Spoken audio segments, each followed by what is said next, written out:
निम्नलिखित में से किस भारतीय नेता ने इंडिया डिवाइडेड नामक पुस्तक लिखी? तो इसका आंसर हो जाएगा डॉक्टर राजेंद्र प्रसाद आंसर बनेगा। डॉक्टर राजेंद्र प्रसाद ने इंडिया डिवाइडेड नामक पुस्तक लिखी। राजेंद्र प्रसाद की सबसे अधिक जो प्रचलित पुस्तकें हैं, Satyagraha at Champaran, division of India, Atmakatha, Mahatma Gandhi and Bihar, some reminiscences और बापू के कदमों में, सिंस इंडिपेंडेंस। ये सभी पुस्तकें डॉक्टर राजेंद्र प्रसाद की महत्वपूर्ण पुस्तकों में से एक हैं। डॉक्टर राजेंद्र प्रसाद का योगदान संविधान निर्माण में बहुत ही महत्वपूर्ण रहा है। संविधान सभा के पहले अध्यक्ष और भारत के पहले राष्ट्रपति, पेशे से वकील और बिहार के सिवान जिले के जीरादेई के रहने वाले डॉक्टर राजेंद्र प्रसाद ने इंडिया डिवाइडेड नामक पुस्तक लिखी। दूसरा प्रश्न है, निम्नलिखित में से कौन-सा पुरातात्विक स्थल उत्तर प्रदेश में स्थित है? तो इसका आंसर बनेगा कोल्डिहवा।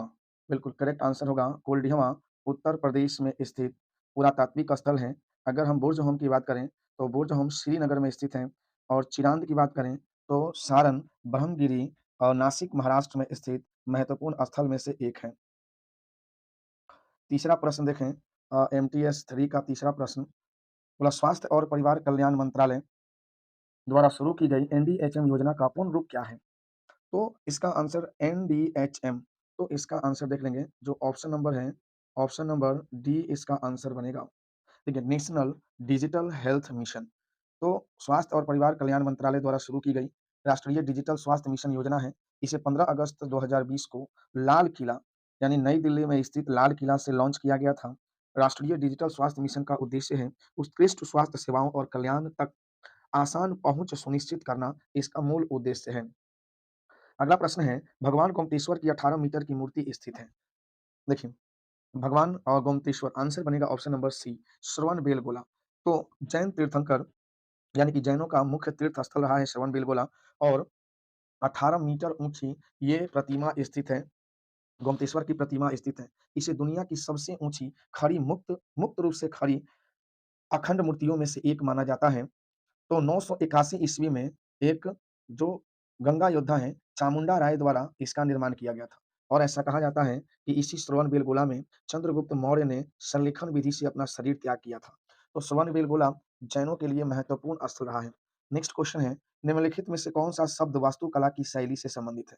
तो भारत में वास्तुकला मंदिर निर्माण की 3 जो सबसे प्रचलित पद्धति थी, वो थी नागर शैली, बेसर शैली और द्रविड़ शैली। तो इनमें बेसर शैली आपका महत्वपूर्ण हो जाएगा। तो बेसर वास्तुकला की एक शैली से जुड़ा हुआ है और इसको एक प्रकार का कहा जाता है कि ज़बरदस्ती मेहनत करवाया जाता था मज़दूरों से। दक्षिण भारत में प्राचीन काल से ही मंदिर निर्माण की प्रथा विकसित थी, प्रसिद्ध है और प्राचीन भारत में एक श्रेणी बड़े व्यापारियों की हुआ करती थी और कारीगरों का एक संघ हुआ करता। तो दासों सहित भूमिहीन मज़दूरों को, कैदियों को और जो भी लोग थे, जो उन सभी को काम कराया जाता था। हालाँकि बेसर शैली की बात करें तो ये मध्य भारत में इससे ज़्यादा मात्रा में मूर्तियाँ मंदिर पाए जाते हैं। अगला प्रश्न है, ए बर्निंग उपन्यास के लेखक कौन हैं? तो इसका आंसर बनेगा मेधा मजुमदार। तो देखिए, ये मेधा मजुमदार जो हैं, ए बर्निंग उपन्यास के लेखक हैं। 7वां प्रश्न है, पंडित निखिल बनर्जी किसके प्रतिपादक थे? तो पंडित निखिल बनर्जी सितार के प्रतिपादक थे। कहता है प्रसिद्ध वीणा वादक, इसमें आपका वीणा भी दिया हुआ है और वीणा को कह सकते हैं कि सबसे पहला वाद्य यंत्र रहा है और वह वीणा। तो असद अली खान इसके प्रमुख वादक हैं। बांसुरी वादक के लिए हरिप्रसाद चौरसिया हैं और संतूर वादन में शिव कुमार शर्मा। तो ये तीनों ही अपने-अपने क्षेत्र में प्रसिद्धि प्राप्त व्यक्ति हैं। अगला प्रश्न है, भारत के संविधान का कौन-सा अनुच्छेद राज्य को राज्य की सार्वजनिक सेवाओं में न्यायपालिका को कार्यपालिका से अलग करने के लिए कदम उठाने का निर्देश देता है? तो इसमें 4 आर्टिकल दिए हैं, आंसर बनेगा ऑप्शन नंबर सी आर्टिकल 50 ठीक है? तो ये कहता है अनुच्छेद 50 में यह वर्णित किया गया है। तो आर्टिकल 48 क्या कहता है? वही इसमें निदेशक सिद्धांतों को रखा गया है, यानी इसमें कहा गया है कि राज्य को गाय और बछड़ों तथा अन्य दुधारू जो जीव हैं, उन सभी के वध पर प्रतिबंध लगाने का निर्देश दिया गया है। आर्टिकल 45 कहता है बच्चों के लिए निःशुल्क और अनिवार्य शिक्षा का प्रावधान है और आर्टिकल 51 अंतर्राष्ट्रीय शांति और सुरक्षा को बढ़ावा देना इसका मूल उद्देश्य है।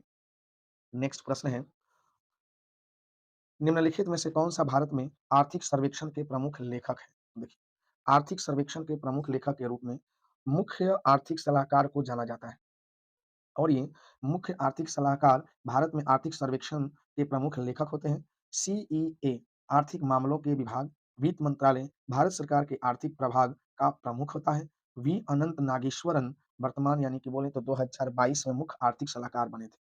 तो इसे आप बढ़िया से अभ्यास करें। ब्रिटिश 10 नंबर प्रश्न है, ब्रिटिश वायसराय लॉर्ड कर्जन द्वारा बंगाल का विभाजन किस वर्ष किया गया था? तो बहुत ही महत्वपूर्ण क्वेश्चन है। लॉर्ड कर्जन द्वारा 1905 में बंगाल विभाजन किया गया था और उसी के बाद बंग भंग आंदोलन भी चलाया गया। तो ये बहुत ही महत्वपूर्ण प्रश्न। उत्तर भारत की किस नदी को हिमाचल प्रदेश में चंद्रभागा के नाम से भी जाना जाता है?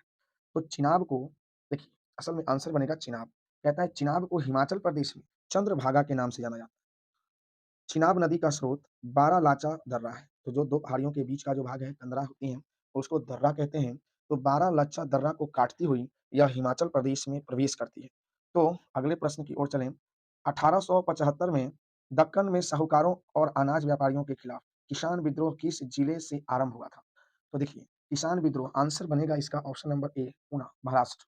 दक्कन में साहूकारों और अनाज व्यापारियों के खिलाफ यह आंदोलन 1875 में शुरू किया गया था। सबसे दक्षिणी से शुरू करते हुए भारत के दिए गए शहरों को दक्षिण से उत्तर की ओर व्यवस्थित करें। देखिए, दक्षिण से उत्तर यानी कि सबसे पहले अगर हम बात करें ऑप्शन का बात करें, असल में ए की बात करें मदुरै। तो मदुरै क्यों प्रसिद्ध है? तो मदुरै मीनाक्षी मंदिर के लिए प्रसिद्ध है। उसके बाद हम सेलम की बात करें, तो यहाँ पे इस्पात संयंत्र है सेलम में और यह इस्पात संयंत्र के लिए काफ़ी ज़्यादा प्रसिद्ध माना जाता है। कुरनूल की बात करें, तो यहाँ पे कई गुफा और मंदिर के लिए भारत का एक ऐतिहासिक केंद्र के रूप में जाना जाता है। तिरुपति पवित्र तिरुमाला पहाड़ी में वेंकटेश्वर मंदिर के लिए प्रसिद्ध है। तो यहाँ पर आंसर ए, बी, डी और सी यानी ऑप्शन नंबर ए बनेगा। अगला है बीएसएफ स्थापना दिवस परेड 2022 किस राज्य में आयोजित की गई? तो सबसे पहले हम देखें तो बीएसएफ की स्थापना कब हुई थी? तो ये देखिए ये 1 दिसंबर 1965 1 दिसंबर 1 दिसंबर 1900 1965 में इसकी स्थापना हुई थी बीएसएफ की और वर्तमान महानिदेशक पंकज सिंह हैं। तो सीमा सुरक्षा बल हर वर्ष 1 दिसंबर को ही अपना स्थापना दिवस मनाती है। इस बार 4 दिसंबर 2022 को 58वीं स्थापना दिवस मनाई गई और गुरु नानक विश्वविद्यालय परिसर अमृतसर में इसका आयोजन किया गया था। अगला प्रश्न है, मृदा स्वास्थ्य में सुधार लाने के लिए एक ही भूखंड पर क्रमिक रूप से विभिन्न फसलें उगाने की प्रक्रिया क्या कहलाती है? तो मिट्टी के स्वास्थ्य में सुधार के लिए एक ही भूखंड पर जो क्रमिक रूप से फसल उगाने की प्रक्रिया फसल रोटेशन कहलाती है। यानी आंसर आपका हो जाएगा ऑप्शन नंबर डी, शस्य आवर्तन फसल क्रॉप रोटेशन कहलाता है। यानी अगर हम 4 महत्वपूर्ण फसलों को लें उदाहरण में, तो गेहूँ, शलजम, जौ और कोई भी घास लेते हैं, 3 पत्तियाँ कोई भी घास ले लेते हैं। ये अनुक्रम में इसमें अगर हम देखें तो पशुओं के लिए जो होते हैं घास, अनुक्रमिक फसल की अगर हम बात करें, जो इसमें दिया हुआ है ऑप्शन सी में, यह प्रतिवर्ष एक ही खेत पर अनुक्रम में 2 या अधिक फसलें उगाई जाती हैं। तो मिट्टी को मजबूत करना, निर्माण से पहले मिट्टी के इंजीनियरिंग यानी गुणों की जाँच करना, सुधार करना, ये सभी इसकी प्रक्रिया में आते हैं। तो अगले प्रश्न में चलेंगे। पंजाब नेशनल बैंक के नए कार्यकारी निदेशक के रूप में किसे नियुक्त किया गया? तो भाई आंसर बनेगा ऑप्शन नंबर सी। 1 दिसंबर 2022 से 3 साल की अवधि के लिए सरकारी स्वामित्व वाले पंजाब नेशनल बैंक के कार्यकारी निदेशक के रूप में एम परमाशिवन की नियुक्ति की गई है और पंजाब नेशनल बैंक का हेडक्वार्टर जो है वह दिल्ली में स्थित है। हेडक्वार्टर दिल्ली में स्थित है। तो अगला प्रश्न देखें 17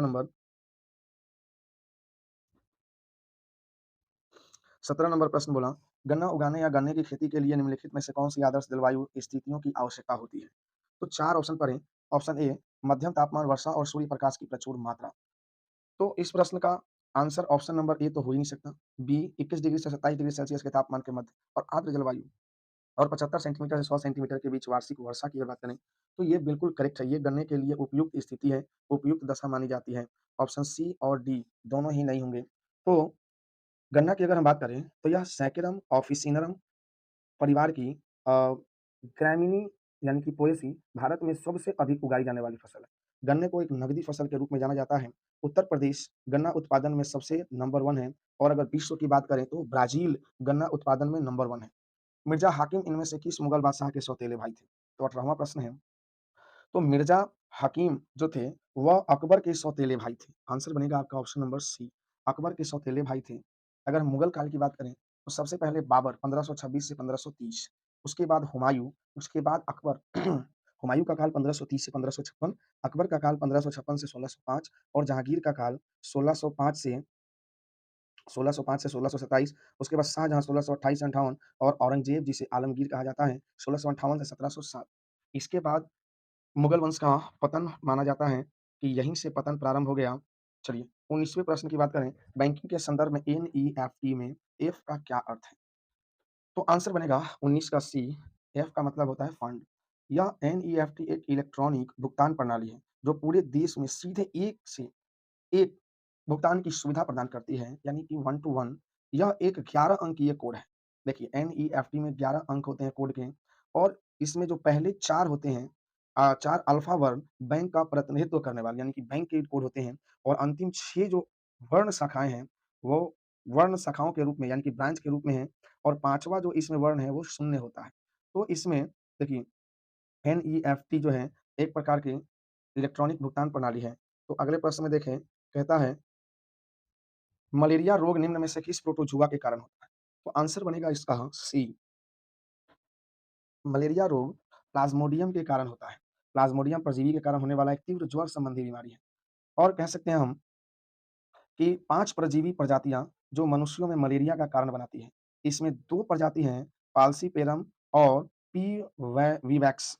ये हैं, तो सबसे बड़ा खतरा है विवैक्स जो है सबसे बड़ा खतरा है अमीबा प्रोटीन्स अमीबा की एक प्रजाति है। तो इस प्रकार से आपका आंसर बनेगा 20 का सी।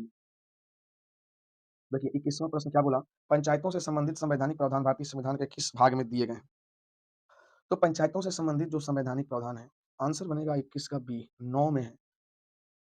तो संविधान में कुल 25 भाग हैं, जिसमें भाग अगर 6 की बात करें, तो इसमें राज्यों का उल्लेख है। 9 तो आप देख ही रहे हैं, भारतीय संविधान के भाग 9 में पंचायतों से संबंधित प्रावधान है, भाग 8 में संघ राज्य क्षेत्र का उल्लेख है और 7 जो उसमें पहली अनुसूची का उल्लेख किया गया है।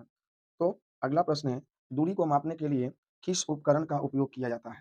तो आंसर बनेगा बी, ओडोमीटर। ओडोमीटर का उपयोग दूरी मापने के लिए और मैनोमीटर एक उपकरण है, जो द्रव के दबाव को मापता है। और पाइरोमीटर एक ऐसा उपकरण है जो तापमान को दूर से ही माप लेता है। पाइरोमीटर यानी वस्तु से विकिरण को मापकर बिना संपर्क में आए उसके ताप को बता देता है। तो आगे बढ़ेंगे, 23वां प्रश्न है, किस खिलाड़ी ने जनवरी 2022 में ऑस्ट्रेलियन ओपन टेनिस टूर्नामेंट जीता? तो आंसर बनेगा इसका option number B, Rafael Nadal. तो जनवरी 2022 में ऑस्ट्रेलियन ओपन टूर्नामेंट जीता, उन्होंने कैमरन नॉरी को पराजित किया।